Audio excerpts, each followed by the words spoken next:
এই ধরনের মানুষ আপনার কাছে আসলে আপনি এক্সট্রা সতর্ক থাকবেন। এই মানুষগুলো এমন, তারা আপনার কাছে আসবেই, আপনি তাদের আশা ঠেকাতে পারবেন না। বা হয়তো আপনাকেও তাদের বাসায় যেতে হবে, বা হয়তো একসাথে খাওয়া-দাওয়া করতে হবে, ফ্যামিলি ট্রিপেও যেতে হতে পারে। সম্পর্কগুলো এমন যে আপনি চাইলেও এই সম্পর্ক ছেড়ে আসতে পারবেন না। রাসূল সাল্লাল্লাহু আলাইহি ওয়াসাল্লাম খুব সুন্দর একটা বন্ধুত্বের উদাহরণ দিয়ে বলেছিলেন, ভালো বন্ধুর উদাহরণ হচ্ছে আতর বিক্রেতা, খারাপ বন্ধুর উদাহরণ হচ্ছে লোহারী। ভালো বন্ধু সুরভি দেয়, খারাপ বন্ধু পোড়ায়। আতর বিক্রেতার কাছে গেলে আপনি সুবাস পাবেনই, আর লোহারি মানে কামার, তার কাছে গেলে তার আগুনের তাপ আপনার গায়ে লাগবেই।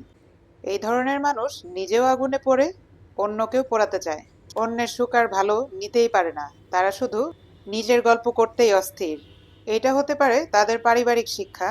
এদের কাছ থেকে আপনি কখনোই খারাপ কিছু ছাড়া ভালো কিছু শিখতে পারবেন না।